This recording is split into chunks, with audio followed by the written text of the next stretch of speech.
Yeah. Let's go. Let's do it. Welcome. Every New York Giant fan in the land. It's your guy who was never lying, sometimes defiant, TP Wade the Giant, man. Thank you all for tuning in and rocking with your boy for the night. We have a couple things on the docket, man, that we want to discuss, man. This should be a good one. Kick back, relax, get your favorite snack, smoke on whatever, drink on whatever it is to get you nice and ready for the stream tonight, man. Go ahead and indulge. Let's get this intro popping off, and then let the show begin, man. Let's do it. I felt there was no better athlete on that field than me. I was the best athlete on the field, and in order to win, you have to beat me. If you can't beat me, then you can't win. I tell you right now, you know everybody gonna watch this ass whoop I'm put on you, right?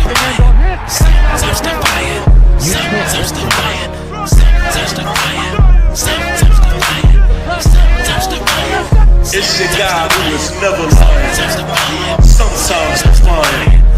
It's a way to shine. Both feet down on the ground, and then it came out of the pile.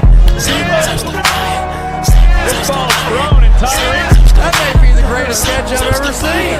Sometimes defiant. Lobs it, Burris alone, touchdown New York.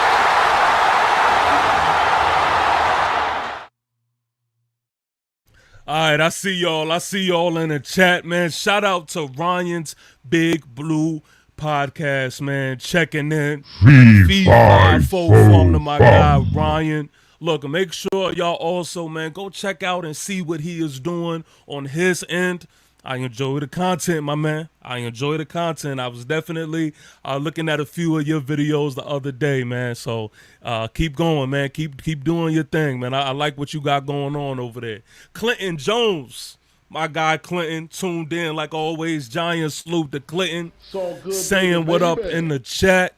I see y'all. My guy El Jefe, yes sir. Giant salute to El Jefe. I see you. I see you. What else? Where we at? Born for Sports. The Giant content creators are in the building, man. Giant salute to Born for Sports. Man, make sure that y'all also, man, subscribe to Born for Sports. Y'all already know he is no stranger to this channel. That is definitely a New York Giant lieutenant. And yeah, man. Yeah. Y'all know, man, as the season gets closer and closer, man, we'll be doing a lot of work side by side. So shout out to my guy Born for Sports. Yeah, man. For those who are new, for those who do not know, man, it is your guy, again, who is never lying, again, sometimes defiant, again.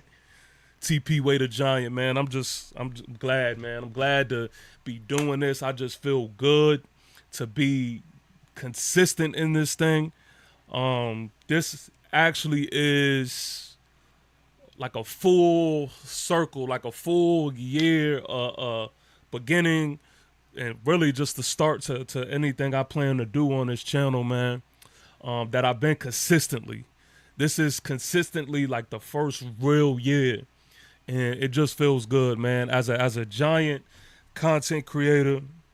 You know, y'all, a lot of y'all, man, have been here from the like super duper beginning. So y'all been seeing me, you know, figure things out, make adjustments, do some changes and stuff like that. Y'all have seen me, you know, through the whole process. And just to get to this point, man, we are a little shy of 1,000, but y'all know that was my beginning goal. But even just to get to this point, it just feels good, man. It feels good to be, you know, in a space, man, where a lot of people are rocking what's going on this way.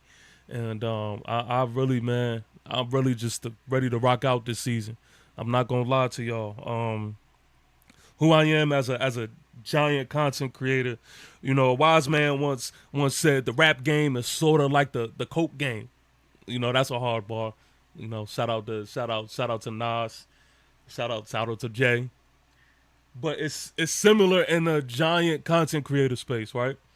Like content creating is sort of like producing, you know. It's sort of like the rap game, you know. It's a space where you get to do it, you know, your way, if you choose. For me, when I started doing New York Giant content creating, man, I told myself, you know what, that is going to be one of the things that I'm going to make sure that I do. I'm going to do this my way. You know, everybody has their own style. Everybody has their own sauce. You have guys that are out there who are super informative. You have guys that are out there that are super stat guys. You know, you have guys that are out there that give you different styles as far as the producing aspect is concerned. You know, me, I like the big bro approach. You know, you may have some guys out there that has the OG approach, or, you know, that is maybe real young doing this thing. You got so many different flavors and styles out there. Me, I like to give you a lot of energy and passion. You know, somewhere else, they may not be about that. You know, they may be straightforward. They may not be as loudmouth as I am, but it's just dope because as a consumer, and I am one of those, you got so many different, you know, styles out there that you just can't go wrong, man. You can't go wrong.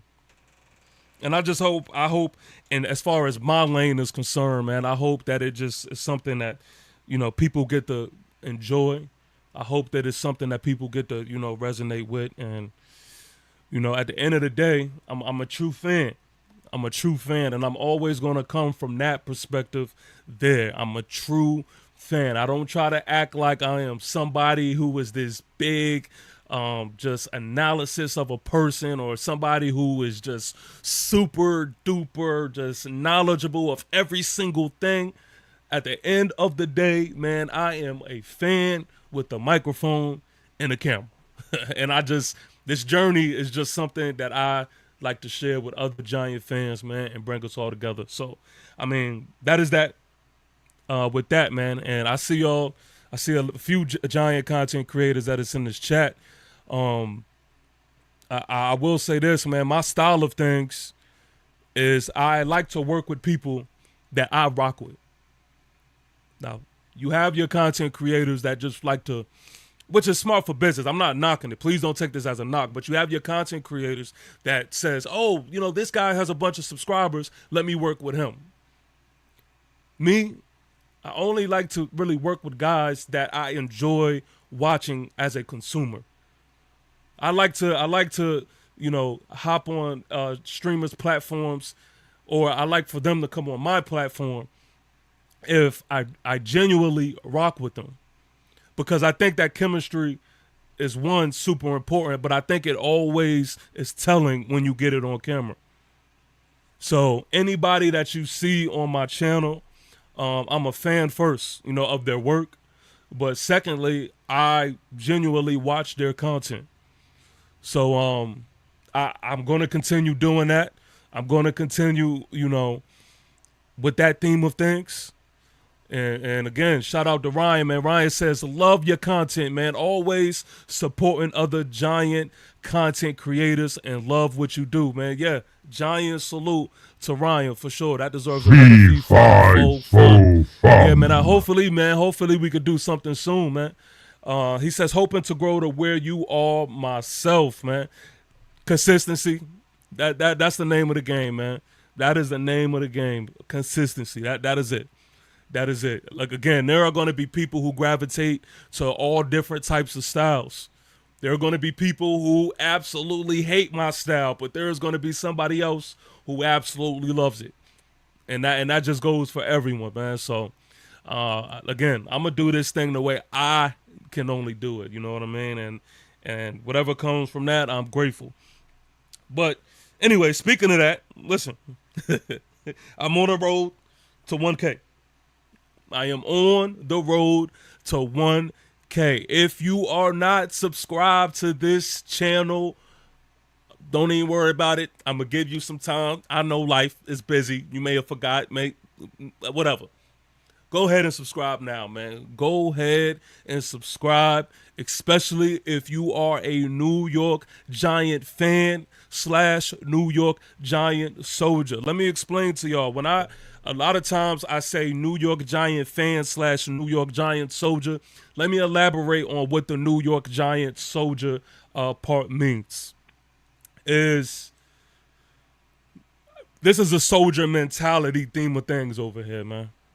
You know, this is a soldier mentality theme of things. It's not a lot of cutesy shit going on over here. If you're looking for somebody that you just want to agree with all of the time, I apologize, man. This is not the place for you. If you are looking for somebody that is going to express their emotions, this is the place for you.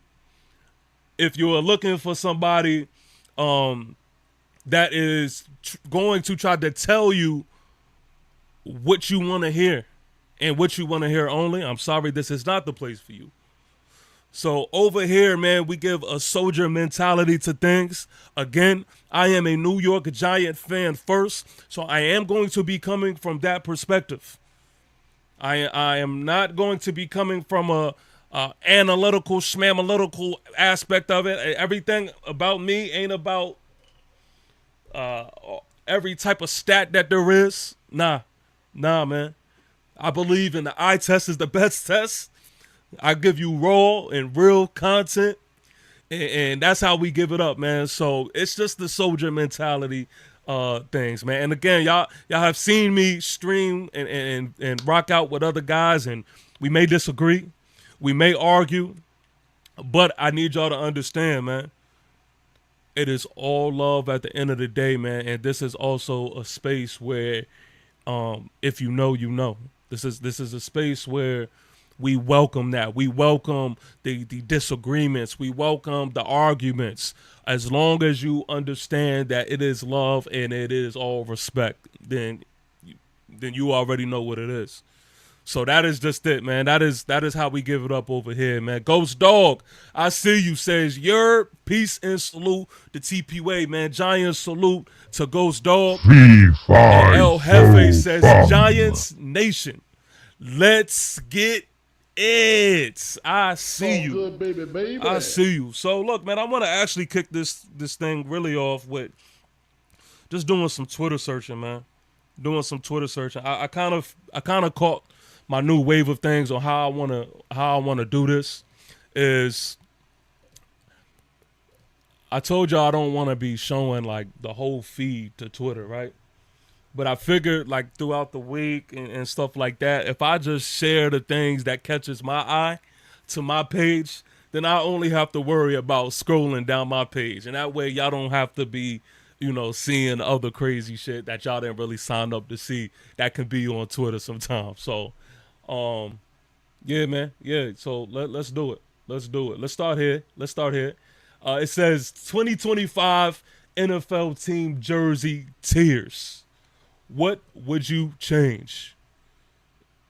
And 1 tier, 2 tier, 3 tier, 4 tier. First of all, look, man, let me say this. I'm not going to be no hater, and I got to keep it honest. I got to keep it real with you. As far as jerseys is concerned, there is no way that the Lions and the Panthers are in tier, what, 4? Absolutely not. Absolutely not. The Lions and the Panthers have some of the best jerseys in all of the NFL, and it's been like that for quite some time. So off bat, this list kind of, for me was a little questionable. Let me know in the comments what y'all think, but I ain't even gonna lie. I was a little hurt when I first seen this because the Lions in particular, man, they ain't, well, that blue and gray, woo-hoo-hoo, that shit is hard. That shit is hard.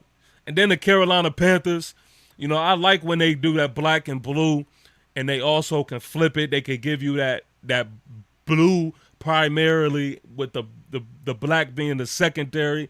That's hard as well. What else we got here? The Raiders jersey.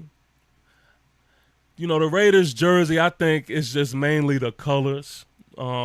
Tier 3, I guess it's fair. I don't know. I think the Raiders kind of belong in that tier 2 just because of how classic it is. I think the Eagles, and this is not me trying to be, biased or anything. I think the Eagles belong in tier 3. Their throwbacks are super hard, but their primary joints and their secondary joints is okay. Iman Perry, I see you. Giant salute to Iman Perry. It's all good, baby. What else we got here? The Saints. Do y'all think the Saints jerseys is in tier 5? The Saints jerseys in tier 5? I don't know about that. They got us in tier 3, which is, I'm not mad at it because if you look at our primary and our secondary joints, you can't really be mad at us being in tier 3. Now, if we're talking about just like, if we were to make our old joints into this, I mean, it's a different story. But as of right now, I can't be mad at it. Born for Sports says, no jersey better than the 80s/90s blue and road whites with Giants logo. LT days, childhood, bro. Yeah, that's what I'm saying. If we talking about those, that's a little different. Patriots 12 says, do you have authentic jerseys signed? Yeah, I have some authentic jerseys signed. Yup. Ghost Dog Big Talk says, it's got to be Color Rush or nothing for us. Yeah. Now, our primary and secondary joints, they just, I'm with it. Also, Ghost Dog, man. Shout out to Ghost Dog, man. Make sure y'all see what he's doing on his way, too.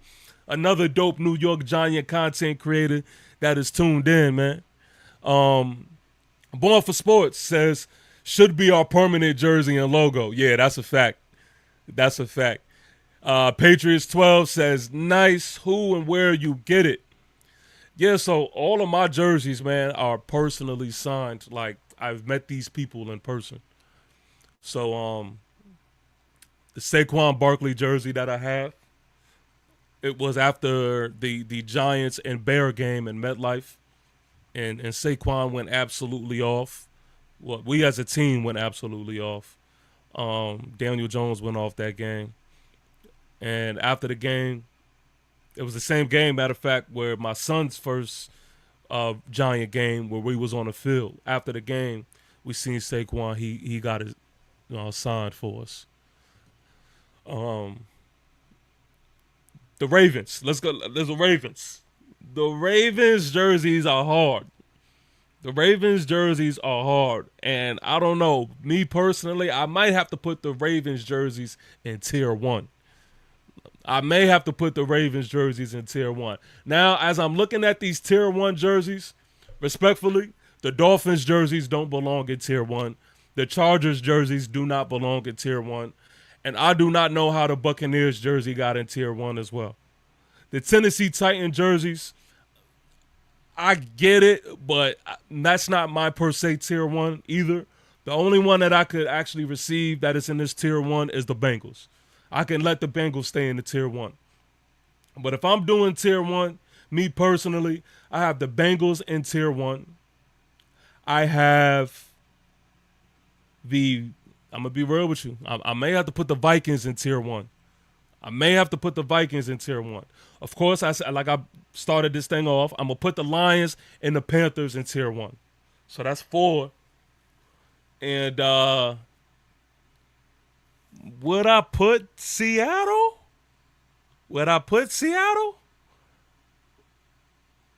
I don't. I don't know. Nah, Seattle colors I don't really rock with like that. I don't really rock with their colors. So maybe the Chargers. Maybe the Chargers may sit there. That's 4. Yeah, I may have to get Chargers there. I don't know. I may have to keep them there. But what else we got? This one. This is something I seen, man. This is Scooch on X/Twitter. He says, even though he's the Giants' best player, arguably, y'all gonna put some respect on Dexter Lawrence's name too. And I'm a massive leak guy. Pause. Does anyone else have the fear he'll eventually turn into a massive diva like OBJ? And he caught a lot of flack. I ain't gonna lie. Matter of fact, I'll show y'all some of the comments. He caught a lot of flack in the comments with this one. And I'm gonna be honest with you. I understand what he's saying. Because I'm gonna be real. This is something I said last year. Malik Neighbors definitely had diva tendencies. But I'm also going to mention the fact that I don't know, and y'all let me know, I don't know a lot of primary number 1 target superstar wide receivers that are not divas. I can't think of any right now. To me, a diva and a wide receiver go together like ketchup and mustard. You gotta have some type of diva in you as a wide receiver. That's just what I believe.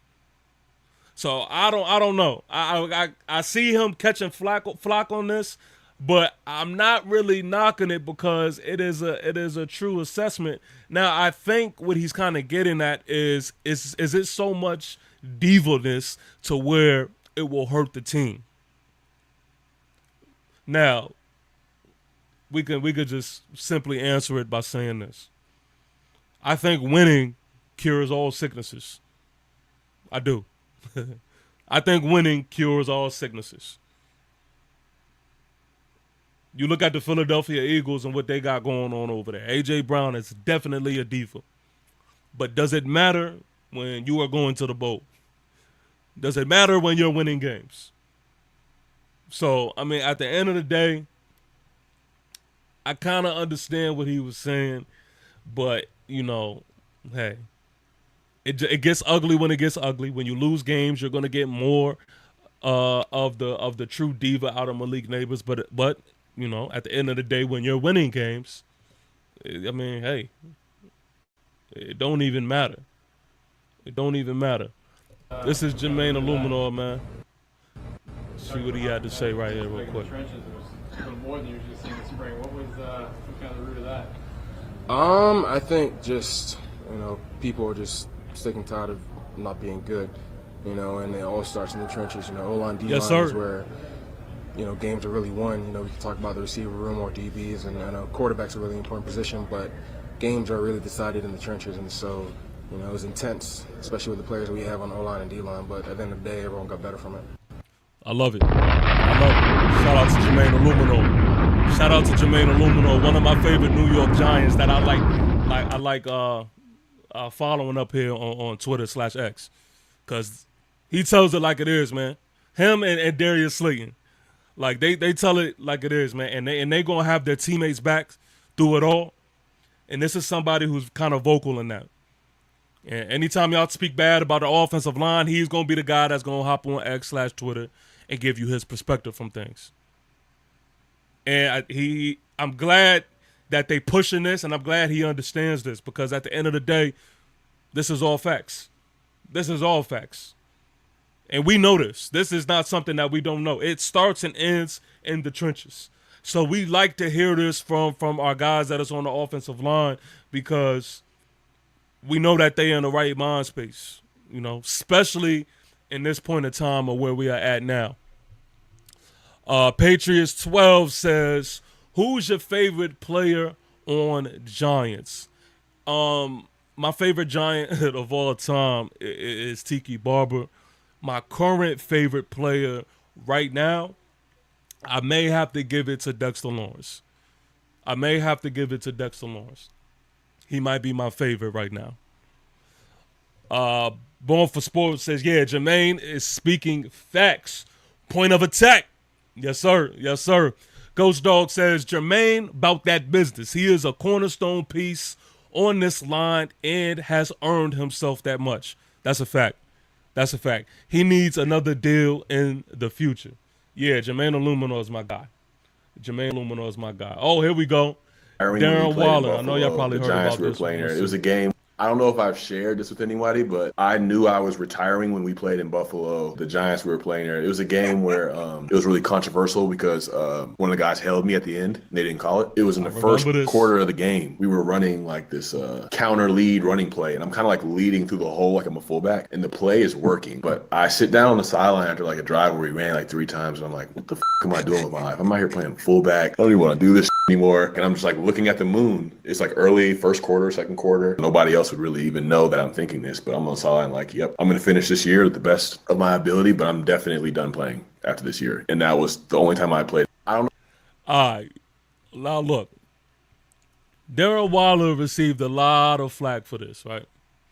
He received a lot of flack for this. But I'm going to be honest with y'all. I'm going to be 1,000 with y'all. I kind of get it, man. I kind of get it. And the reason why I get it is because you got to think about it, man. Think about it from a football perspective. Anybody who has ever played football before, and especially if you kind of played, I'm not going to say outside of your position because he wasn't playing outside of his position, but I guess I say outside of your strength, I would say. Let's say that. That's a safe thing to say. Darren Waller's game is not this. Darren Waller was never the guy to run up the middle and play fullback for you. Get the first point of contact and pick up that first block. That's not really Darren Waller's game. But like Darren Waller mentioned, it was working, so I get doing it, right? If it's getting the job done. But in the same breath and time, if I'm Darren Waller and I know that my game is for me to go out here and torch this secondary, then we need to get that shit popping off. We need to get that game going. So I get, okay, you want to send me up the middle for a couple of plays and things of that nature. That's fine. But you must reward me and give me some type of compensation by feeding me in the passing game as well. And if you're not receiving that, I can understand Darren Waller going to the sideline saying to himself, like, God, what am I doing? What am I doing? And then you look at the bottom. I want y'all to look at the bottom of the screen. Look at this. The Giants are 1-4, and the score is 3-0. I feel like this is a part that kind of got overlooked. The Giants are 1-4 at this point in time, and the score versus Buffalo is 3-0. So I understand that everybody is like, F Darren Waller. I get that, but from the player perspective, I ain't gonna lie to you, I feel him. I feel him.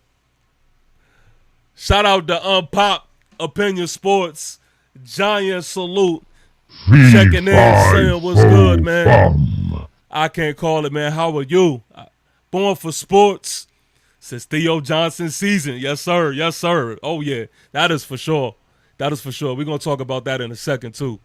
But yeah, that was just during Wilder news. Oh, this is just about the Clips album. Clips album coming out soon for all my hip hop heads. Shout out to Virginia, VA, 2 up, 2 down.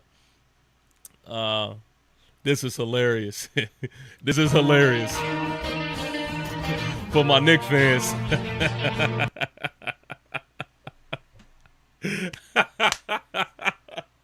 This is hilarious, bro. Oh man, Halliburton when it's not a buzzer beater. Oh man, Dennis Shelton, giant salute to my guy. Peace. I see you. All right, man, and of course we're gonna get into this a little bit later of the day, but y'all see the tweet, man. I may be a little biased, but Danger Russ Wilson swag is at an all-time high with us. Look at my guy, man. Look at my guy. Yo, I'm not gonna lie to you. I know the cornball, title, belongs to Russell Wilson and all of that. But yo, come on, man. My guy kind of sauced up, man. He don't look bad at all with the squad, man. He don't look bad at all with the squad, man. I'm rocking with it. I'm rocking with it. I'm just saying. I don't think I've never seen, like the kids say, the aura around Russell Wilson like this, man. I'm gonna keep it real with you. I'm rocking with it. Let's go, Russ. We'll get into that a little bit later. All right, let me get out of let me get out of X real quick. Again, this is my new thing, man. This is my new thing where I'm gonna scroll down my page a little bit and go down some of the things that I've kind of retweeted. So that's kind of like the safe way that we could do this. Cause I ain't gonna lie, sometimes you hop on my feed, there's some crazy shit up there sometimes, and I don't want to be judged. I don't want to be judged. Born for sport. Yeah, you said that was hilarious. Halliburton effing that pencil neck geek. Nah, that was hilarious. Shout out to Big Dash. Big Dash Nose is in the building. Says the aura is a different level for sure this year. Nah, that's for sure. That is for sure. We definitely gonna get into that. Let me see. Looking at the notes. All right, so yo, another thing too that I've been seeing, and I'm not even, really combating this too heavy, because rightfully so, I guess. But I've been noticing, and it's kind of been irking me a little bit, that everybody, and I'm talking about all teams, even teams that I would say that we are like better than at this point in time, because we can't really say we're better than anybody, like truly, but there are a couple teams that I think we could say we're better than right now, right? Even teams like those, everybody just thinks like, oh, Giants win. Giants win. I don't know, man. I don't know. Maybe it is the biasness. But I am telling you right now, I do not see this season going this in the same light that a lot of people, I guess, may believe that they think it is going to go. I'm telling you. I'd sit back, man. I tell y'all all the time, man. I watch, mad different content creators from mad different teams, and I'm tuned in. And to their defense, they're not really informed as to what the New York Giants has really done this offseason. But they talk so greasy when it comes to us, man. It irks me. And best believe I am always, talking my shit when I hear it. I'm always involving myself, and I'm always representing. So y'all know I'm going to do that. But it irks me, man. And a lot of these teams are not even qualified to be talking as greasy as they are talking. Those are the teams that really get to me. Like, of course, you got teams that is like, okay, of course, why would they say they're gonna lose to the Giants? You could only respect it. But you got certain teams that just talk to you like there is no chance. There is no chance. The Commander fans, they have a reason to be happy, and I can't disrespect that. But don't get it twisted. Don't get it tangled. There is no Commander fan in this world that should be talking to a Giant fan acting like it's just going to be a walk in the park. You can predict whatever. But if you think the New York Giants is just going to be easy work, nah. You sipping too much on the juice, man. You sipping too much on the juice. Shout out to Ghost Dog. He says, got a feeling we finna see Danger Russ out there. Oh, yeah, of course. Born for Sports says, we're going to surprise some people. Yes, man. Yes, man. Boss Les says, happy Juneteenth King, man, for sure, man. Giant salute. And, of course, man, happy Juneteenth. Speaking of that, man, that was something I was happy I seen, man, from the Giants Twitter account, because I seen when Pride Day month or whatever it was, when that was around, and yeah, they they said something. I don't know if it was the Giants or if it was the NFL. I can't even remember, but it was something along the lines of football is gay or something like that. I don't know. It was something like that. It was something off the wall, and I was just like, excuse me, but it's good to see, man, that they wishing everybody a happy Juneteenth, man, from the Giants organization. So that's dope. That's dope. Happy Juneteenth to everybody, man. Ghost Dog says, let them sleep on us, TP Way, on everything. Please let them. Oh, that's a fact. That's a fact, and y'all already know how I get down, cause I'm being as quiet as I could possibly be right now. And y'all already know when the season gets here. Y'all already know when the season gets here. Oh, y'all better not hope. Y'all better not hope we start this shit off 2-0. Y'all better not, man. I'm telling y'all right now. If we start this thing off 2-0, I guarantee you, I'm going viral. There are going to be people who are going to hate me. Hate me. If we go 2-0, it's lit. It's lit. So I'm letting them get their shit off right now. Big Dash says, boy, the comments under that post today let you know where some of this fan base is. Yeah, man. Yeah, that's true. Yeah, I seen it as well. Born for Sports says, this defense about to be a top 10 unit. All I need is Russ to be the Pittsburgh version that we saw before Week 16, and we going to win some games. Yeah, man, we definitely going to talk about that. We are definitely going to talk about that. Watch. Let me see here. I'm trying to be more prepared, too, in my live streams, too. So I made sure, because you know what happens a lot of times, and this is the stuff that y'all don't see, is when you like do a live stream, right? Throughout the day, you be thinking to yourself, all right, boom, I'm going to talk about this. And if you don't have notes, you'll get up here, press record, and you'll just get the rambling, right? And you'll get the interacting with the chat, and you won't talk about shit. Like, you won't talk about nothing that you told yourself you was going to talk about. And then it's not until you press end stream till you realize, like, yo, I didn't even speak about A, B, and C. So I got my notes here. Forgive the pink. I'm gonna get a case and dead all that. But I got my notes on my little tablet here, and that way I can stay locked in. So, because that's a pet peeve of mine. I hate not getting to the point sometimes, and I hate not even just at least mentioning some of the things, man, that be on my mind throughout the week. But yeah, let's get into it, man, because we are officially wrapping up the mini camp and the OTA phase of things.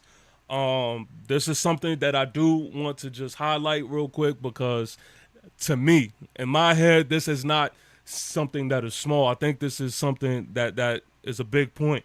And that's, we had perfect attendance at both OTAs and minicamp. Come on, man. Funk Flex Bomb for that. I'm looking around the league, and there are some teams who cannot say that. And so, for me, that is just a small sign that says, you know what? this team is not just talking. You know, this team is, you know, on that type of time, and they are, you know, buying all in, and they know what this season means. So, look, perfect attendance. I know that just sounds a little like whatever, but yo, I'm happy that's the case with us. Just some names I'm gonna throw out that kind of stuck out through these little periods of times. First of all, shout out the 2 giant goofballs, the Giant salute. 3, 5, 4, for sure. I definitely got to extend my invite, man, to get you guys on one of my New York Giant Lieutenant streams, man, where we combine forces and we get a few Giant content creators up here. And because, man, there's so many of you guys, there's so many Giant content creators in the chat right now. I got to put the link, man. I got to put the link here. I don't want to shortchange anybody. I can't shortchange anybody, so I'm going to put the link in the chat. And if y'all got some time to just chop it up for a little bit, man, feel free. But anyway, just real quick, I'm going to just go over some names real quick. Abdul Carter. Abdul Carter is somebody who looks who's looking as good as advertised, man. As good as advertised. Now, of course, you know, we weren't able to have eyes on things, but, you know, the good thing is when somebody is consistently saying something, like the beat writers and the reporters that are in, when they are consistently saying one thing, you can feel confident enough to speak on certain things. Drew, what's the word? Hey, what's up? What's going on, man? How you feeling? Same stuff, different day, man. Hey, man, look, I watched a full episode from beginning to end, live stream that you just put out. I'm so sorry in advance. Yo, man. Yo, I love it. No, I love Appreciate it, man. Thank I you. love it. It was fire. Live streams are like my thing when I'm like either in a car, like headed to work, coming from work, in the gym.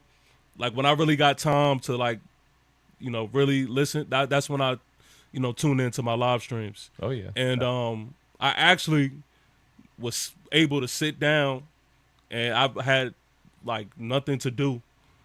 And I was like, man, let me see what's going on. Let me see if somebody's putting out any videos or anything. I seen your live stream and I put it up on the TV, watched it from beginning to end, and I had a good time. I had a good time. Star now. Yeah. It was dope. It was dope, man. Appreciate it, man. We're still 3 days a week. We don't take time off, so. Yeah, y'all are definitely consistent, man. Shout out to y'all for sure, because y'all are putting out not only just consistent content, but y'all are putting out like good content too. So anyway, I'm not saying this because he's up there, y'all. Y'all already heard what I said in the beginning of the show. Make sure that y'all tune in, man, to the 2 giant goofballs, and make sure that y'all do yourself some favors, man. If you are a Giant fan, and go see what's going on his end. But Abdul Carter was just who I was speaking about, man, and I was listening to Jordan Renan, and he was kind of speaking to just how he looks as good as advertised, man. He's moving really good out there, and he clearly looks, you know, as elite as we believe him to be, man. What do you think about Abdul so far? You know how you know he's legit is if you look at what's going on with Jackson Dart. It's like half of the people are saying it looks bad, half the people are saying it looks good. Yeah. There's no bad with Carter. Everybody's saying he looks good. Exactly. And when you consistently have New York media, whether it be actual media, content creators like us, just fans that, you know, that want to put their 2 cents in, and you have all of us aligned. Yup. That's rare. Yup. That's rare. Yup. Now, you're 100% right. Yeah. It's funny because that is going to be a point that when we talk about quarterbacks, I'm going to mention. But go ahead. No, I was saying because what I think is interesting too is people talk about it. We just talked about this on our show here. They talk about Abdul Carter as if he's going to lose out because he's surrounded by other people that are talented as well. Right. To me, he's going to win. Yeah. You try double teaming him. You're going to let Brian Burns go free? You're going to let Kayvon go free? You're going to let Dexter Lawrence go free? Yeah. You can't double team them all. 100%. That's what makes me so excited about this defense. Can you tell me a single rookie pass rusher that you remember that was this touted as he is, that has come into this kind of scenario? Because I can't think of one, man. I really No, can't. man. No. Like, as much as I hate to say it, unless you want to talk about maybe somebody like the Eagles got like a Jordan Davis, either plays like the tackle, not the edge position, that kind of stuff. But I can't think of a single person who came into this good of a scenario for a rookie to walk into. What's up, man? El Jefe, what's the word, man? Hey, man, I'm feeling good, man. How you feeling? Tis the season to believe in the Christmas already? It's Giant season. It's Giant season year round. Yeah, man. So look, another person. I think if we were to give somebody an off-season MVP, this is somebody who it sounds as if he may win the award, and that is Dane Belton. Now, listen, I am somebody who's heavily criticized Dane Belton. I'm not gonna lie to you. He's somebody who at times, man, he really annoys me. But this off season, like it seems like damn near every day we are hearing Dane Belton's name. He seems like he is further making a case as somebody who can be like a ball hawk in the secondary. We know that we need more turnovers. We know that's something point blank period that needs to be a focus for this defense. But even if we think about last year, I mean, Dane Belton had one of those turnovers. So I mean, Dane Belton right now, so far, so good. I'm not trying to overreact because yes, it's OTAs in minicamp, but I think as far as right now is concerned, it's worth mentioning, man. What y'all think about Dane Belton? You can go ahead, big dog. You can go first. Okay, so I'm gonna let a little air into the balloon for you here. I'm not a Belton guy. Here's what problem you run into. Keep in mind the OTAs are not running run plays. It's 100% pass plays. You know exactly what's going to happen. That's a good point. It's a much different thing to try to read the offense at that point because it's not a matter of run, pass. Where's it going? Where's it coming from? It's just where's the ball getting thrown to. That's a good. That is 100% playing into Dane Belton's strengths. That's a great. What his issues are is a lot of it is angles on running after running backs when he's the last line of defense. Yes. Well, it's also on screens and things like that when he's the last line of defense. His angles are just an issue. It always has been. Yep. But he's always, and it's funny because I said one time he's like the Jameis Winston of safeties. Like he makes amazing plays and then all of a sudden makes horrendous plays. And it's like for every touchdown, there's an interception. Yes. And it's like, I don't know what the problem is. I don't pretend to know that part of it there because for me to know that, I have to know the exact drop of the play and see what made exactly. Unfortunately, I just don't have access to that stuff. That's a fact. But I can't buy that all of a sudden that problem's been fixed when I haven't seen him in the scenario that would prove to me he fixed those problems, if that makes sense. He's never been the guy to go, oh, he doesn't make big plays. He's always made big plays. Hell, his first play was recovering a fumble on a kickoff week 2 against Carolina in 22. Yup. He told us what he was off the get-go. He's a big play guy, but he's big play good and bad. And that's the problem. I'm gonna be real with you.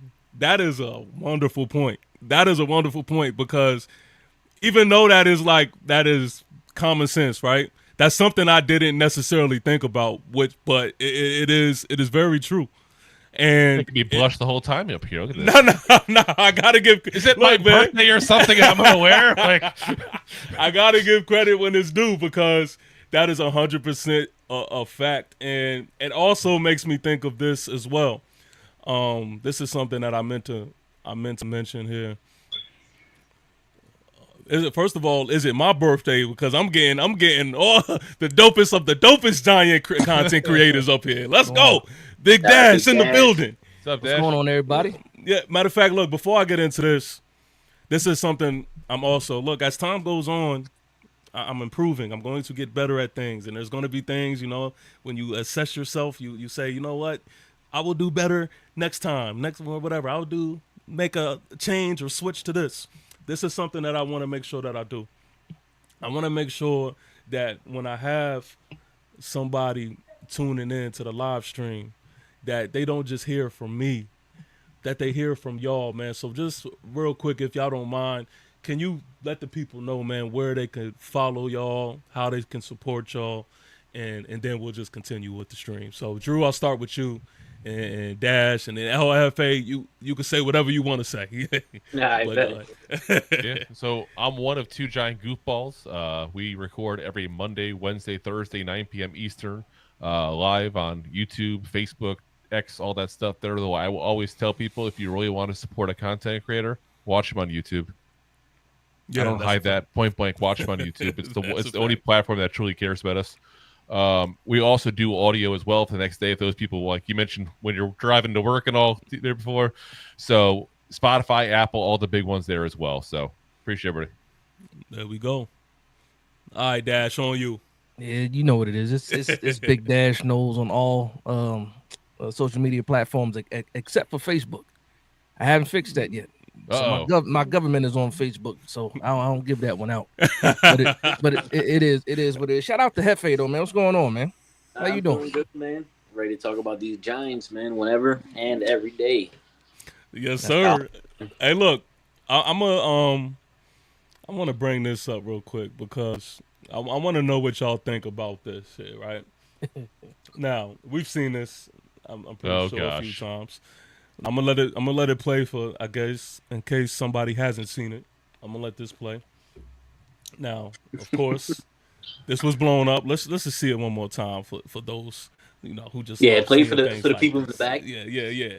All right, so of course this was blown up on social media, and it was the talk of the town for a little bit, and I didn't want to rain on anybody's parade, right? Because this is something to say, oh man, this is like music to our ears a little bit. Like this was dope to see. But my stance was kind of similar to what Jermaine Illuminor, said on Twitter/X. Now, of course, he's going to defend the offensive line. Of course he's going to do that. But I really didn't. I guess I did understand the hype, but I really wasn't as hyped that I'd seen a lot of Giant fans, because at the end of the day, I take all of this, man, the OTA phase, minicamp phase, without the pads, it just doesn't mean the same for me. What do y'all think, man, when y'all see something like this? I mean, what is y'all opinions on this? I'll go first. I'll say this. As a Giants fan, let me get as much joy as I can before the season starts, right? So I'm taking the win. I am taking the win, but I understand what it is. Without the pads being on, that's just the trenches. It'll be a little bit different once the pads are on. But for everybody else involved in that play, it's real life. Secondary, linebackers, and that 7-on-7s. I mean, well, that's 11-on-11 there. Everything else is real, but I still think Stinney gets beat in that in that play. Yeah. Jermaine Illuminor might hold up a little bit better because he got the bull rush, and then there's Hudson on the other side too. So I think it's dead bodies from Brian Burns and Carter already. His cleats. But yeah, that's it. But let me get my joy when I can get it. And see, another thing too, though, it was like, because this was shared on, like, not only on Giant pages but like just NFL pages. Yep. And all I seen in the comments, yep, all I seen in the comments was the Giants O-line, the Giants O-line, the Giants O-line. And I'm pretty sure, I mean, that may be a piece as to why they told Abdul Carter, yo, absolutely take that down ASAP. But, I just feel like, yo, man, hold on, man. Let me defend my guys a little bit here. But, Drew, what you think, man? Oh, I'll go last. Okay, go ahead, OFA. I take it with a grain of salt. It makes me happy as a Giants fan, but as a person that play football, hopefully it transition into pads, because if that's how we moving with pads, sit back, crack open your drink, and watch the feast. Yeah. I mean, look, don't get me wrong. I could see it going down like this at points in of the season. Don't get me wrong. But, I had to defend my guys, man, my offensive line guys, because they seem like they the ones who got a lot of the trashing on. I like Illuminor too, man. Yep. Yeah. Yup. Well, go ahead, Drew. So, I gotta say, I loved watching it, but it's one play. I knew it was coming.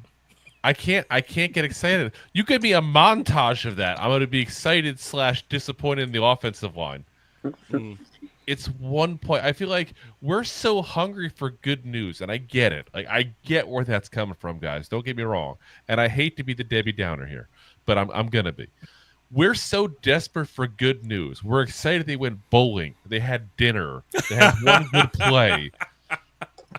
You don't think every freaking team goes out to dinner? I mean, hell, when they fired Joe Judge, they had a pizza party at his house. All the players showed up. Does that mean that team was good? I have pushback on that, though. Maybe, right? But I can't remember. And maybe I missed it. But when was the last time that, like, the Giant team that we've seen went out like this? It happens all the time. They just don't always post pictures necessarily. Well, you don't think the team is going out together and having dinner and doing pictures helps. Stuff? That's my. I think posting picture just it may be a little petty, but I think that means something. Listen, I can show you a picture of Carl Banks. Doesn't mean I'm buddies with him. I met him once, but it means something. It does. I mean, if you're gonna use that analogy, okay to taking a picture with me. That's all it means, right? And I mean, I'm talking about from a fan perspective. Come on, like I'm lighting that up, but I think we're just reading too much into every little thing, basically at that point, and I get it. Like I said, I think part of it is we have the fear of, like, if this year goes bad, do we miss out our one time to be happy and optimistic about this team? That's where I'm at, Drew. Yeah. I get it. Like I said, I 100% get it. Don't get me wrong. I get the mentality. I just can't do it. Because I'm at the point where I'm like, I'm sick of, like, oh, look, this happened. I'm excited about this. I'm excited about that. And then we go in and get destroyed by all the NFC East guys. I'll say this, man. At this, in the offseason, at this phase in the offseason at least, I think context is like everything, right? So if you do take a picture of your team going out to eat, right, and you are, I guess, anybody other than the Giants, right? No, that may not necessarily mean anything, right?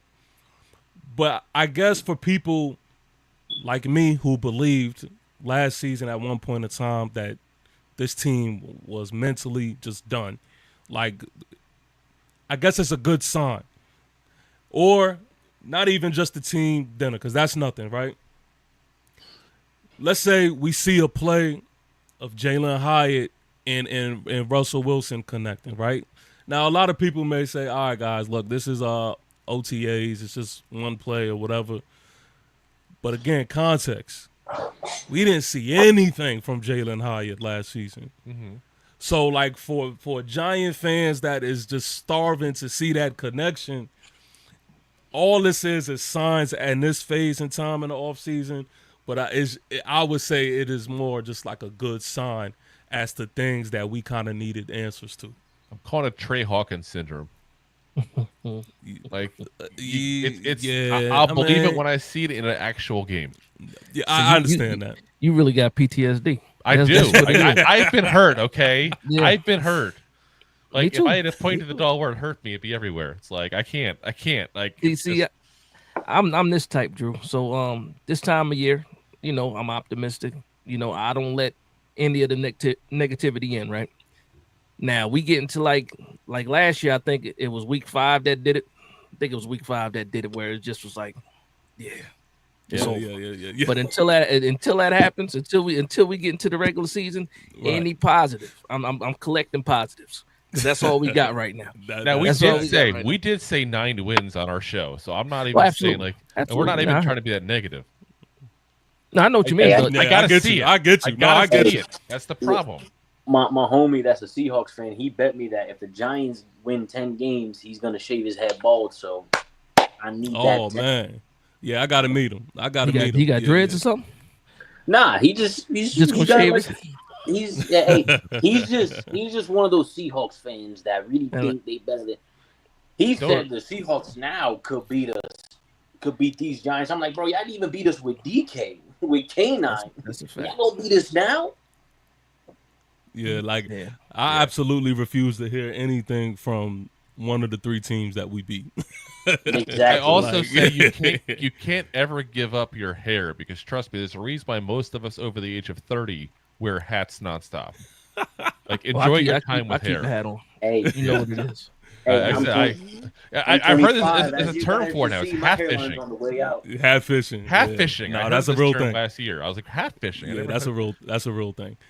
I ain't gonna lie to you. There's some, matter of fact, like, and this is gonna make me sound like crazy old, but like do-rag fishing is a thing as well. Cause like, oh no, that's the thing. There be dudes like who I've only seen them with a do-rag, and to find out that they're bald is absolutely crazy. Yeah, like it's absolutely crazy. Nah, But, I've been rocking the baldy for like 10 years now, so it is what it is. See, I gave up a couple years ago, and I was like, you know what? It's done. It's all even me. Hey, and once they get now back I found here, a barber that does the the whole police. comb it forward to hide some of the stuff, and I like it that way. Yo, I've said this for the longest. As soon as my hair, like when I get to the receding part and it looks even a little like crazy, I'm going bald. Nah, that's when you grow it out. That's when you grow it out and hold on for dear life. I've seen too many people look absolutely crazy. I just Homer Simpson refuse. going. Nah, that's what did it for me. I Yeah, was hopefully looking crazy my out here. mine I'm ain't like, that I'm bad, going right? bald. I had to I'm like good. over COVID, when I was at home, A lot of people. I was looking like George Jefferson out here. My wife looked at me one day and said, "Nah, you gotta go, yeah, give it up." I thought maybe I could grow enough of it and I can brush it over or something like that, but nah, couldn't do it. We keep hoping one Give day. it up. All right, so look, some other news, man. Deontay Banks and Cordell Flott. To me, I think is going to be, maybe the most exciting like position battle that we're gonna have like during camp coming up. What is y'all opinions on that? I know for me personally, I'm kind of looking forward to it. One thing that just pisses me off the most is like, okay, if there's a few things that I can get past, man, but when effort is questioned, I think there has to be some type of like repercussion or pushback when it comes to that. So that's why I never kind of like, tried to defend Deontay Banks too heavy, because I have a zero tolerance for a lack of effort. So what do y'all think about the Cordell Flott and Deontay Banks battle that expected to come up this camp? I think it's needed because at the end of the day, iron sharpens iron. So if you got someone coming to take your spot, it's only gonna make you perform better. Because it's like, damn, yo, if I don't absolutely go off, I'm moving down the charts. I can't let that happen. Because think about it, he already moved down the chart. He went from CB1 to possibly CB2, and now Cordell Flott is out here looking like to take that CB2. So I say all competition is needed. For me, I think it's either going to be the best thing to happen for Tay Banks or the best thing to happen for Cordell Flott. I think it's a flat-out 50-50 competition now, and I didn't think it was going to be that. But now they've been consistent in the OTAs where they had Cordell running opposite of Poston to Debo. Now, at first I was thinking like, yeah, okay, they just trying to teach his kid a lesson, but nah, I think it's a real competition for sure. Yeah, I mean, I definitely think there's repercussions, not just from effort, but obviously we all remember the game he got benched against the Steelers, and we still didn't even heard the whole entire story of what he did, but you don't take him out of the game unless he did something bad at that point there. I will say I put the blame 50-50 on the Giants and on Banks because I do still think that they put Banks in a horrible position last year. Yeah. In his rookie year, he had, 2 or 3 games he started, and CD Lamb looked like Jerry Rice. I mean, it was like it was bad. Like, let's be honest, he got his butt kicked by him and Scary Terry, I want to say, which don't get me wrong, neither one of them are easy people to handle. But you already got a taste of where he was at, and you go into the offseason and go, you know what? Banks is their number one corner. Like, don't even attempt. Like, there's no other like option. Like, at least bring a veteran in to say, listen, you guys can fight for CB1, and you hope Banks win, but at least you have a backup if it doesn't go the way you hope it goes. They didn't do anything whatsoever. Then you threw the kid out there when he was nowhere near ready. We all knew it. And then look at the gauntlet of receivers that we had to face last year. Oh my God! Like, you knew the schedule. You did no favors to this kid whatsoever. Yeah. His first started week 1. And then on top of that, week you're 1. changing your whole entire defensive scheme into this too. Yeah. But even Joe Shane made a mention of it, you know, in Hard Knocks. You know, he was joking, but he was like being dead ass. Like he said, you know, I guess I'll play corner. Yeah. You know, with him pretty much knowing, like, hey, you know, we kind of weak. Well, they wanted one in the second round. They said that in Hard Knocks too. They were trying to get one in the second round. Yeah, they was chasing. Oh, okay. If that was your plan, was to get a second round corner to replace your first round corner, right? That's some damn bad planning. right. No. Like that's the epitome of stupidity right there. Like that's just the other name. It was Kool-Aid they were targeting, and I forget the other cornerback's name right now, but I think he ended up going to the Texans. But he said it too. They were targeting him. Yeah, and they went to the Texans. Yeah, and then they couldn't get one, and then they ended up settling for Phillips, which obviously worked out pretty well. Phillips has been a beast, obviously, but I'm just saying, like, the Giants didn't do him any favors. I don't feel like I hear enough about that. Like, the Giants have made a lot of mistakes with some of these young players that we give a lot of crap to. And don't get me wrong, they deserve the crap they get too. It's not all on the Giants. Yep. Same as Evan Neal, they messed up his injury. And that doesn't get talked about enough. Like the Giants have not done favors whatsoever. I forgot about kids. that. Yep, yeah. I forgot about that. We need to highlight that more. I think, and it's not even to like embarrass the team per se. It's just we got to acknowledge it's not all on these players. Yeah, and things need to change within the organization, point blank. Yep. Because if you don't change that, you know what happens eventually? Nobody wants to come here. Man, hold on. You already got a crappy turf field that's killing people's knees left and right. You That's what it is. I've actually played on that turf field. Shit is deadly. Let me one second real quick. I just have to. I gotta give a first for that, man, because I'm glad somebody else is saying this, because a lot of the onus like goes onto the players. But again, there has to be a different perspective or a light shine on something outside of just the players. Like that, and I agree, man. That is definitely something that needs to be talked about more. And you know what I mean? Hey, this season is going to say a lot to me, man. I mean, this season is definitely going to say a lot, and there's no more hiding. There's no more hiding. It's like Joe Shane went to GM school over the break. Because a lot of the stuff he did this year, I'm like, it's a total 180 from what he was doing before. Like depth. But I will say this though, you got to tell Joe Shane kind of like what to do. Like we complained about the run defense, and what did he do? He went out and went heavy defensive line, and I appreciate that. Yeah. So we'll see what happens. Right now, I think there's point to a hole right now. I'm curious. Like point to a real swing hole. tackle. I'm still saying swing tackle. I'm sorry. Like Hudson? I'm not a Hudson guy. Stone Forsythe is horrible. Marcus Bowe needs to move to guard. He weighs like you one of those, Drew? Dude, he's got the weight of a wide receiver. Great feet. I'm with that. I like the feet, man. I don't think he's big enough to sit there. I think we'll find out though. I think he needs a year to go hang out with Eddie Lacy and hit up the Golden Corral a few times, and let's get some weight in this kid. I like him as a player. Like we had a 3rd round grade on him in my show. Like I was very happy to get him where we got him. I thought that was a really good move. But I think the weight is the issue, and I think that's why people didn't pick him. Where are you going to put him? I think a lot of people say the same things because a lot of people project him as a guard. For me, and when I'm watching this tape, I think he can gain weight. But what you can't teach is the feet. Yeah. He has great feet, and he held up pretty well. You figure in that conference. Yep. So we'll see what happens. It's going to be a good preseason. He's not starting this year. I don't think we're going to have to worry about that. But for me, man, you got to start him off at tackle, and then if it doesn't work out, move him to guard. But we can't do what we did to Joshua Zudu to Marcus Bowe. No, in my opinion. No, but that was the reverse. He's a guard. We moved him to tackle, and for some reason, we won't move him back. But even did you hear what Carmen Brasillo said? He was saying that they're trying. He's versatile. They're trying him off and trying him in all these different spots. I'm like, come on, man. We've seen this before. Yep. Let's let him fail at tackle first before you move him. Yeah.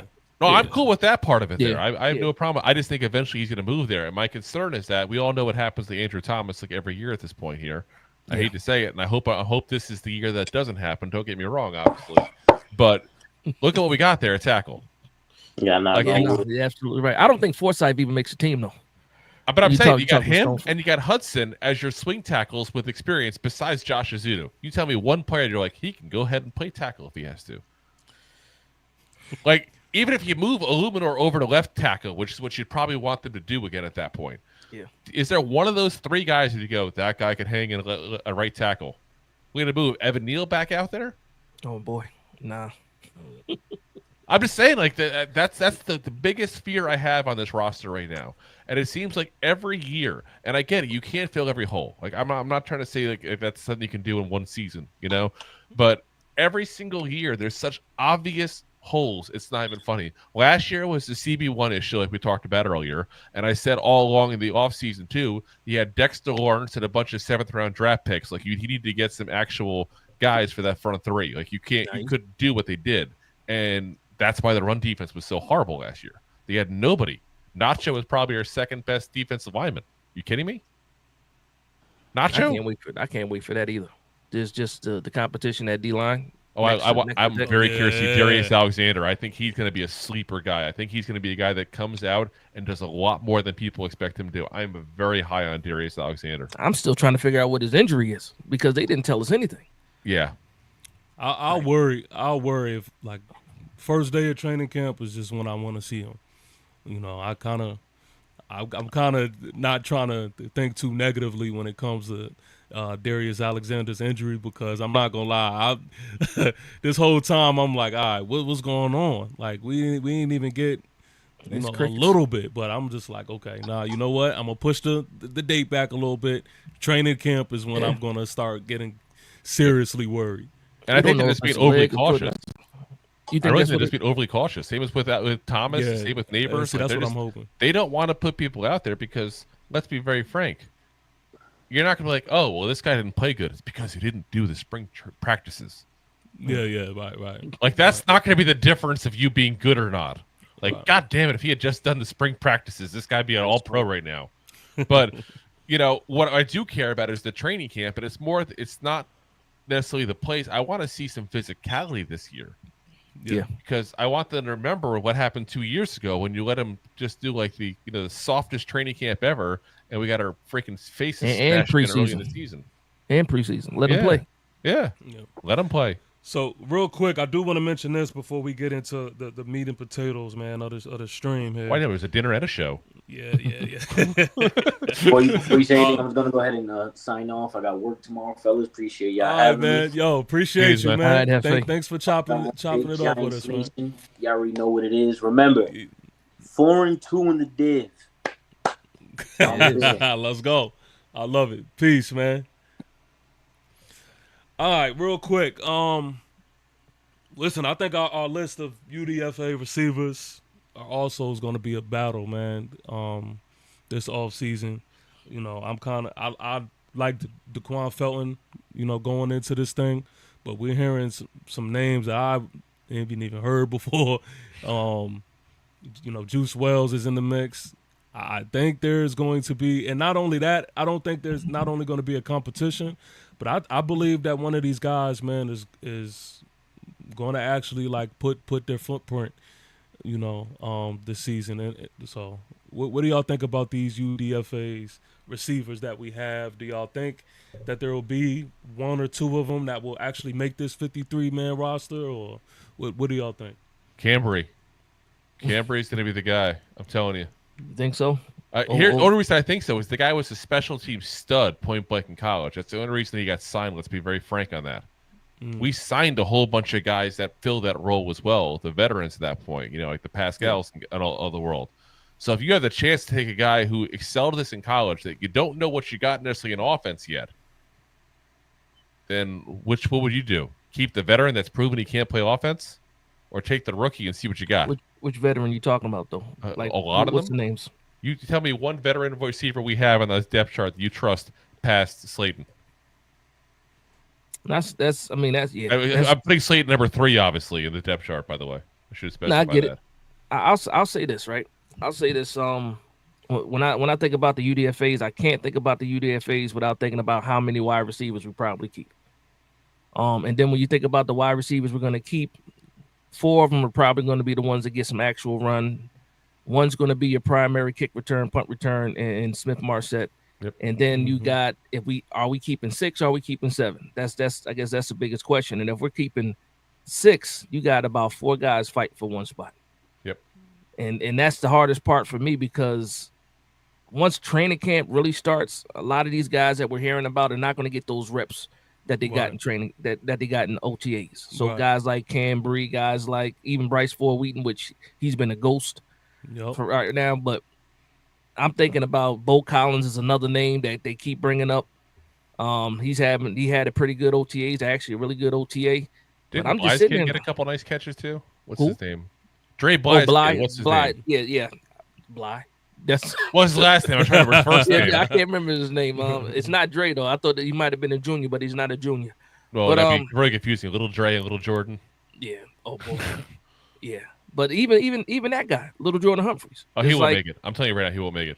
It's a bunch of guys that are not going to make it, and it's just like, do we even care now? That's the spot that we're in right now, where year after year previously, we're waiting for the 53-man cuts to see who we can grab off other teams, and now we're going to possibly be letting go of some guys that are pretty good too. So I will say this though, Humphrey, when he got cut, one of the things I like to do, because especially a guy like this, let's be very frank, none of us really knew too much probably about him as far as what he was doing in Denver and all before we got him. So I look at a lot of the comment sections on the opposing teams, like looking at the Broncos stuff. Every single one of their fans was like, "Oh, thank God, this kid has bricks for hands." Like they were not unhappy about losing him whatsoever. And I haven't seen anything or heard anything different that I'm like, "Oh, okay, this is the kid. He's going to do great." You talking about Dosage? No, I'm talking about Humphrey. Oh, okay. Yeah. Well, you said UCLA. I forgot Jordan Humphreys with the UCLA. No, I'm saying Denver.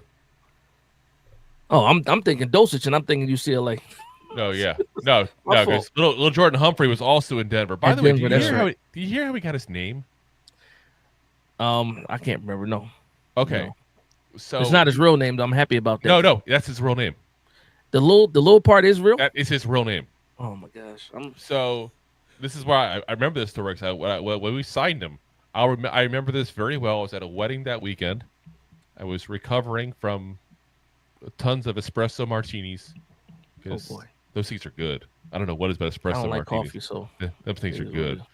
So I had plenty of those in Singapore slings and all kinds of stuff at that wedding. So I was at the pool relaxing, and I'm looking them up and learning stuff about them and stuff like that. So apparently what happened is his older brother was a huge Michael Jordan fan. His name was Michael. So obviously the mother said, "Hey, I can't name this kid Michael. You're already Michael." Like, it'd be very confusing. So they came up with the name Little Jordan. And this, people, is why you don't allow children to name children. I got an even better question. Was it an open bar at that wedding? Of course it was. Okay. Now that's crazy. If it's not an open bar, I'll make it open. We'll figure it out. There you go. All right, so let's get in to what the meat and potatoes of the stream right here. And another thing for me is I don't shy away from any challenge, man. I'm just not. Anybody who really knows me is I don't blink. I don't blink in the face of adversity. I don't blink in any obstacle or any challenge. And so I actually look forward to them. I think that a lot of times, the best way to find greatness is to run through it. And so to me, I think that you got to go through walls and you got to be able to climb them and you got to be able to go over them. And so, for me, I think the opportunity here is so great, man. And I don't mind the lights. You know what I mean? I don't mind that part of it. I think the other part of it for me, most importantly though, of all of that, is I've been here before. All right, so that was our QB1, man. Let's not kid ourselves, man. That's our QB1 speaking. All right, so anybody who was expecting to see Jackson Dart or whatever the case is, I'm sorry, but that is our QB1 right there. But I do want to mention the whispers. You know how this fan base can be, man. This is a fan base that can be super emotional, that can overreact over every little thing. No. And there are whispers from Giant fans that are already, over criticizing and doubting our pick in our QB situation with Jackson Dart. You already have the question that's being put out there, and I'm not gonna lie to you. I knew this was coming. I'm a little shocked on how early this was brought up, but I knew this was going to be something brought up some point of time this season. They're looking at what's going over there with the Browns and Shador, minus him speeding, but that's whatever. And they're just a lot of comparison situations are going on. They I guess some people just expected to hear that Jackson Dart is hitting on all cylinders. He's looking like Josh Allen out there, and because he is looking like an actual rookie, Giant fans, I guess, are over criticizing everything, maybe even doubting. And I'm not even gonna lie, there's some people that I think is just flat out hating. I know me personally, even myself, I was a Shador guy. I was a Shador guy prior to the draft. Coach Dable made his decision. We have Jackson Dart. And so Jackson Dart is who I'm standing with.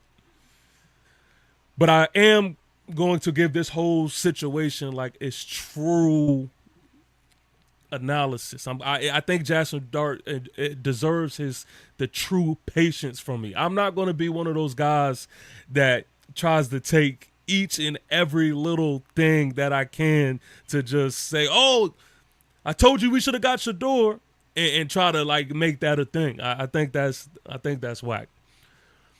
But how do you feel about the Giant fans that are out there that thinks that Jackson Dart he's just not going to be the guy simply off of the lack of, I guess, what they may look at as a lack of in OTAs and what we have so far? You want to go first? Yeah, you can go first. I'm about to put a whole foil hat rabbit hole thing going here soon in a minute. So for me, like TP, I was like driving the Shador Sanders bus, like for real. I was on Twitter every time I had a chance. It was Shador Sanders. Shador Sanders is my quarterback till he isn't, and guess what? He wasn't. And then you got to move on. And it's funny to me because somebody had asked me like, how did you move on so quickly once after all the videos you put out? Because he's not a Giant. Exactly. Like that's it. Exactly. He's not a Giant. I put in a lot of energy too, man. A lot of energy. Yeah, me too. But once Jackson Dart became the guy, it was it for me. I can't cry over spilled milk. And then for the people, I'll call it an overreaction because it's OTAs. Just like Drew said when it comes to the offensive line or offensive line, losing on that one play. It's the OTAs. Yeah. I don't expect I want to see what he does in preseason because he's going to get a lot of reps in preseason. So depending on how he looks in preseason, then I can say, okay, yeah, he got a lot of work to do. But I already thought he had a lot of work to do anyway. Yeah. And I think it's because I think a lot of people don't like Russ, like you said. Some people don't believe Russ, or Russ had some bad years. I think that when I look at Russ, I think about, is he better than Daniel Jones? That's it. That's all I got to think of. We got him for 1 year. He's a 1-year rental. Is he better than Daniel Jones? What is he going to do this year? I don't have the highest expectations, but I do expect the gameplay to be better. So, yes, he's a starting quarterback, but I already know, if he messes up, the fan base is going to be right there and say Jackson Dart. Even the people that's bashing him right now, you got to throw Jackson Dart in there. So when you grew up in this atmosphere, being a Giants fan, dealing with all these losses, you're used to it. You get used to it. We're a bunch of babies sometimes. That's a fact. Now, am I the only one that thinks that Russell Wilson is like that? Everybody knows somebody that has these traits. They're good at what they do. They're cocky as all hell, but they're not bad people. But you want to smack them because they're just cocky bastards. That's what I feel like Russell Wilson is. He's just, even that segment you play there, Ben. I'm like seriously, let's have a little bit of humbleness to you here. I just stare in the face of danger. I'm good to go, and I'm Drew, I'm not gonna lie to you. Like pause, but I love cockiness, man. I don't mind it at all. Like I'm cool with it on the field. Okay. That's it's like listen. Anybody ever does anything, they'll tell you that they have two different personalities. They have the on the field personality. If you play football, let's be honest, a lot of us, we probably act different off camera as well to a certain degree. That's life. You know what I mean? Like we all have different personality types, different modes we go into.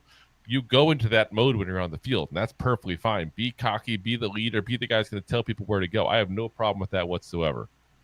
We're just sitting back like, yep, I'm just great, and I just do everything spectacular. Like it's just like you're an interview. That's what you got from it. I didn't get that. That's what I took it as. I took it as that. Okay, so here's my foil hat theory. We're going to go back again to 2022. Who was the one player that was supposedly horrendous in OTAs, training camp, looked horrible, and people were flipping out about? It was Daniel Jones. Daniel Jones was the worst thing ever in that entire thing. And he went in and had his best season he ever had, minus his rookie year, because that was still probably his best season. And we find out later on that literally Brian Dable was feeding Wink Martindale the plays because he was trying to find out what kind of person Daniel Jones was. He wanted to see how he dealt with adversity. Now, I'm not suggesting that Dable's doing that again.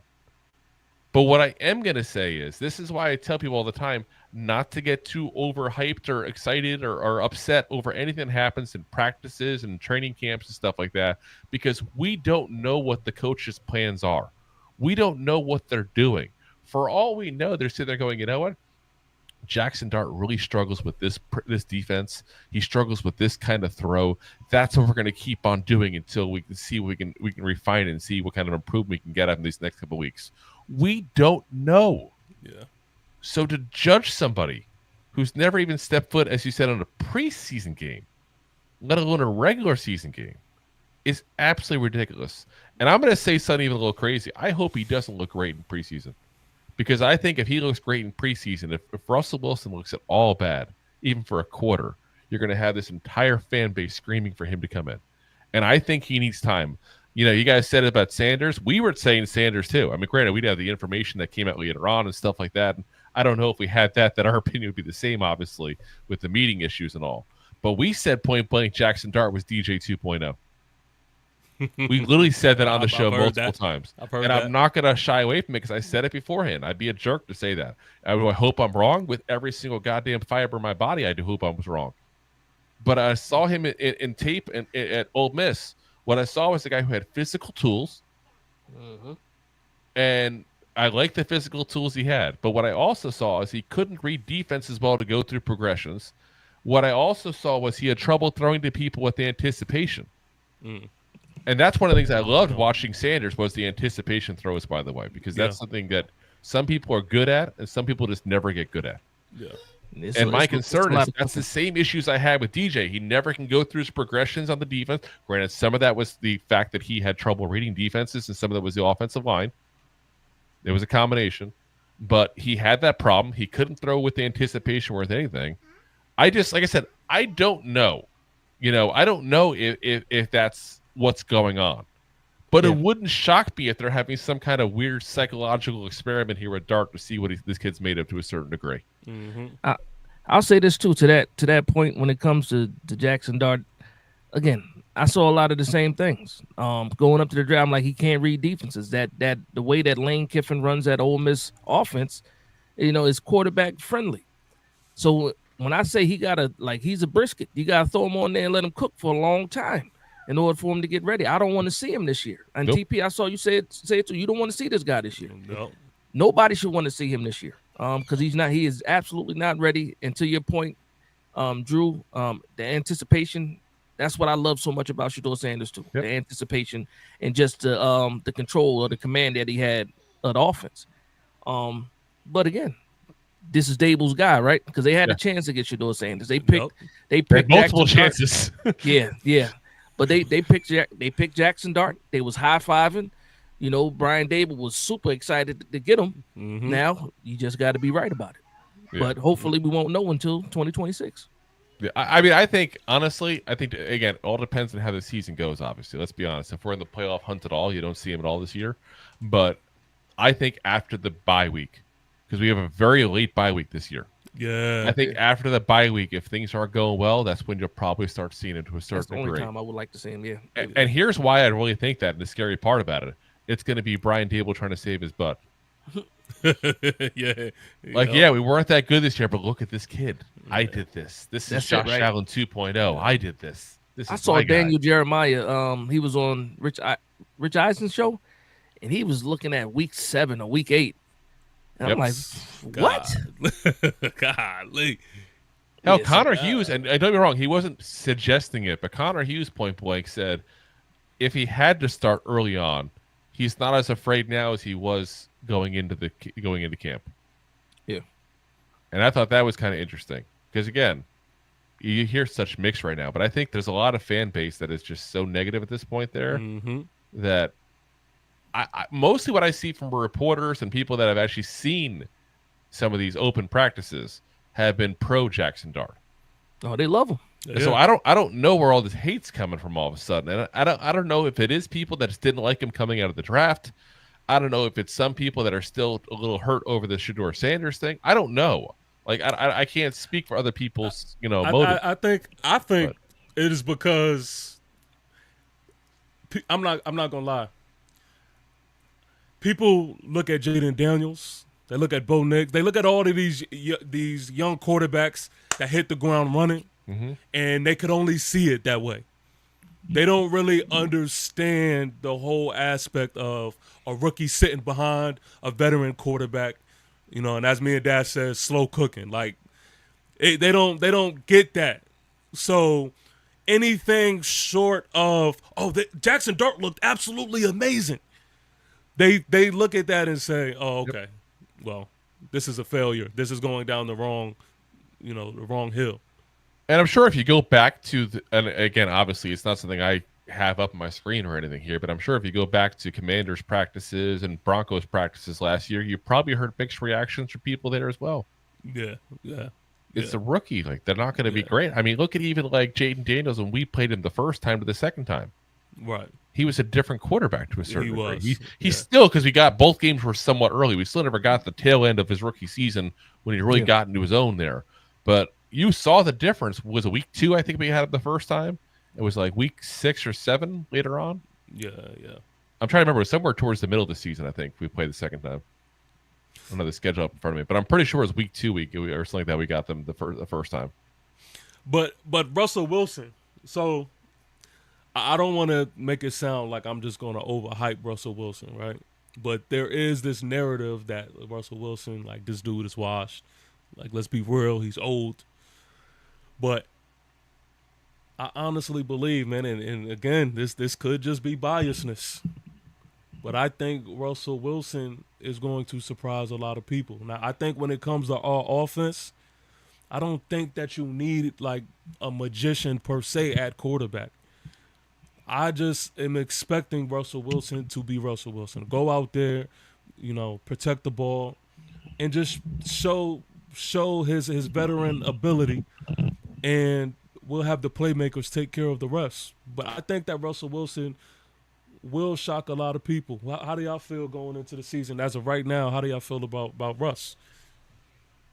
I think he is what he is. We know what he is at this point. I mean, I think the biggest thing is, and listen, everybody's been harping on it all camp, so we'll see how legit this is right now. But you keep hearing more and more about this deep ball throw he has, which, let's be honest, historically he's been a really good deep ball thrower. Yeah. But he didn't really do it a whole lot last year necessarily in Pittsburgh, especially once Pickens got hurt and they wanted to run the ball nonstop. He is another year older. So, you got to figure he's going to lose a little bit of it. But here's what it really boils down to for me for Russell Wilson. It's like, we were all young and we had really like shitbox cars. Yep. Like, you know what I mean? Like, we had this clunky thing with like 200,000 miles that we were just the happiest to be able to go to parties with. You know what I'm saying? Like, that's we all had them. Mm-hmm. And you get that first car that's good. That thing's like your Rolls Royce there at that point. You know what I'm saying? Like, yeah. Like, that's what I feel like it is. Like, he's not a Rolls Royce. Right. He's probably more of a Nissan Versa. But when you're driving a jalopy for years and years that's falling apart and like breaking down on you nonstop, that Nissan Versa looks damn good. No, that's hilarious. Yeah. No, that's hilarious. But that's what he is. And like I said, I think we need to appreciate that because we've had jalopies for so long. And understand that we're hoping that we're in the process of building a Rolls Royce. I'll say this, right? For me, it's about consistent. I think Russ can be consistent. I think that he can be on time. When we were looking at the offense last year, we saw a lot of wide receivers running around open, right? I think with Russell Wilson, you don't have somebody that's scared to pull the trigger because he will pull the trigger. And you got a guy that can throw with some anticipation, and more importantly, he is on time. If you look at a lot of, I was watching the Malik Neighbors highlight tape, right? Somebody had posted it on Twitter, and just the amount of times that you saw either the ball was late or it was bad ball placement or it wasn't even thrown, and it's just like, I got somebody right now, even though he's older, he's 36 years old, even though he's older, he can still do what he needs to do. Can you get the ball to the playmakers? That's all I'm asking, and then let them take care of it. Yep. I think he can do that. Like you said, Darius Slayton for the deep ball, Jalen Hyatt, Malik Neighbors, even Wan'Dale Robinson. Can you get it to him in stride? That way he can actually do what he did in college and be a good yak guy. Can we let Wan'Dale catch the ball 5 yards down the field instead of 3? That's all I'm asking for. 5 yards. Fact. Well, you saw what he said at the podium. They lined him up outside a couple of plays, So he said he might be lined up outside. And you know what I think that is? And this is a conspiracy theory for me. Because for me, I think Wan'Dale Robinson is your gadget guy. I don't want him as a primary slot. Yep. I would rather have those, go to Malik Neighbors. So for me, Jalen Hyatt is probably the biggest, what if right now. Because if you can unlock Jalen Hyatt, that means Malik Neighbors becomes wherever you want to put him on the board, wherever you want to put him. And we know that he's a killer in the slot too. So I'm sorry, Wan'Dale, but yeah, it's Russ can do it. Because I'll get too deep into it. Pause. But yeah, Russ. Yeah, I think Russ can do it. I got a lot of faith in Russ. Because we're not really asking him to be Lamar Jackson. We're not asking him to be Joe Burrow. We're asking him to be an on-time quarterback. Yeah. And if he can do that, the Giants can put up points. Yep. That's a fact. Well, look, man, on that note, I'm going to leave it there. Shout out to each and every one of you that is tuned in and that has rocked with us for the night. Fellas, thank you. Thank y'all for lending me your time, man, and jumping into this conversation. Before we call it a night again, just let the people know real quick where they could follow you, and make sure that you subscribe to these gentlemen, because they are pushing out super dope New York Giant content, and I don't want it for you to miss out on it, man. So, consume the good content, man. So, where can they find you, fellas? And so again, it's Big Dash Knows on all social media platforms. Except for Facebook. I'm not hard to find. And if you're in any one of those Giants groups on Facebook, you know what my real name is. So it is what it is. But no, I do want to say this. So that's where you can find me. I just want to echo those same things that TP said. Support your fellow Giants content creator. First off, we are building a fantastic community. I see a lot of the same people in the chat that I see in my lives, in Giant Goofballs' lives. So we definitely got a family that's growing, and just support everybody, man. We need to be at the top of the game right now, because there's a lot of good people in this field that putting out a lot of dope content. So just want to say that. Keep on supporting, the family. Yep. And support on YouTube. I will say, listen, I tell people behind the weeds and money stuff and stuff like that on my show all the time. I don't even front as far as that stuff. I'll tell people point blank, this is how crazy it is with YouTube. And like I said, I'll give people even point blank behind the scenes of what we do at that point there. So if we get 20,000-30,000 views on YouTube, hypothetically, we're going to get paid about $150-$160 off of YouTube. I do that on Facebook, they'll give me $1. I'm not, and that's not an exaggeration. No, that's a fact. Legitimately numbers. Yeah. So that's why when I say if you care about content creators, literally go on to YouTube and watch them on there, support them on there, even if you're not throwing money and doing super chats. Because I always feel bad when I see people doing that, and I'm like, I got bills to pay this week, guys. But just showing up on people's lives, commenting, hitting that thumbs up, that kind of stuff really pushes it out too. So it's always a big help. And again, Two Giant Goofballs, we're also on every single platform, including Facebook. But we do recommend, again, go on YouTube. I'm going to put my link again also in the chat as well. Conveniently, the way that I built it also automatically asks you if you want to subscribe. Yeah. That's a little trick if people haven't learned that question mark sub confirmation equals one thing. That's what that does. It's fun. That's what's up. I also want to say this too, man, because when, like I said, we're still in this journey. When I was first coming up, shout out to Big Pat, man. Big Pat, I know I saw they were in the chat earlier, right? Yeah. Big Pat told me, he's like, sometimes, Dash, you know what I do?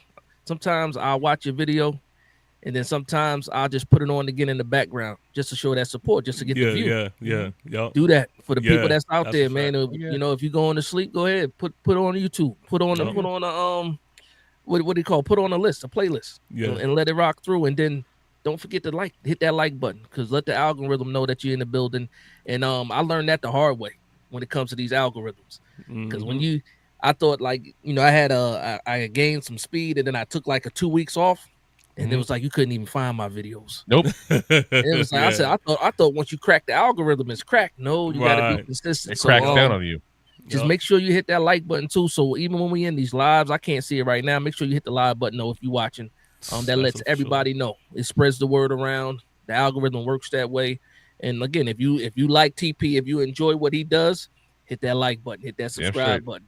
Same goes for everybody else that you guys see. So that's how we knew he was live. Support. Yeah, you know what? Yeah, because I mean, I'll be honest. I don't have notifications on my phone at all. Like even I think it's my bank, Experian. That's my Ring for security. That's all I have that I be getting dings for. Other than that, my phone will be going off constantly. So yeah, I jump on YouTube and I see it because the algorithm lets me see it. So just make sure you're supporting these fine, you know, Giants content creators out here. It's funny because that's always the first thing I do. Like kind of like Pat.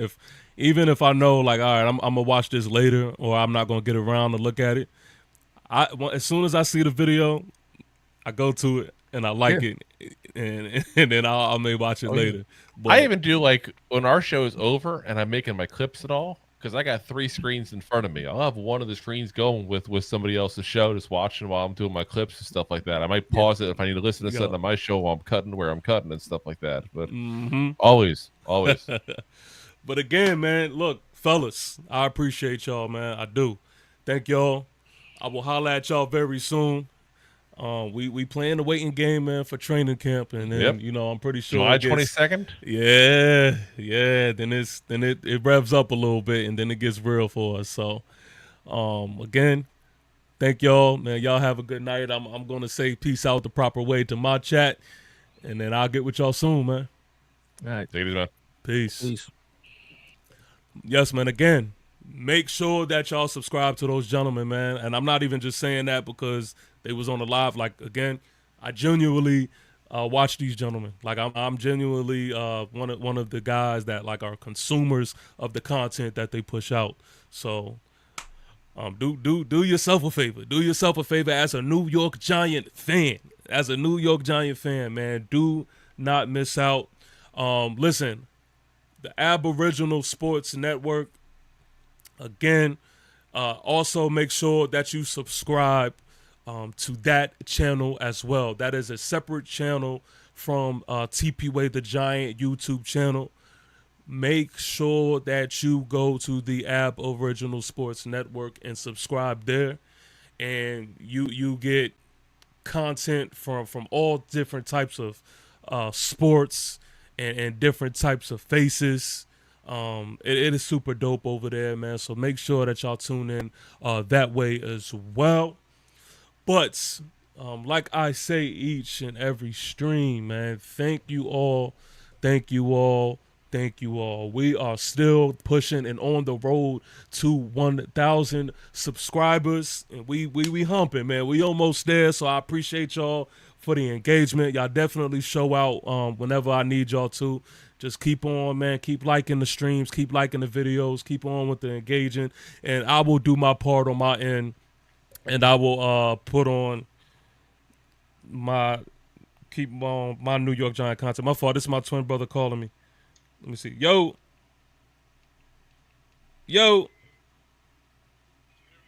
Yeah, what's up? Let me call you back. I'm on live. All right.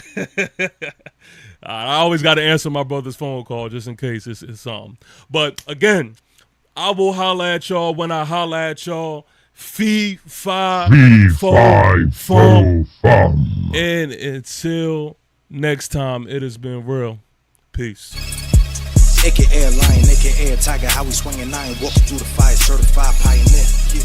Keep applying pressure to the foes, going closer than I pit, closer than my dish.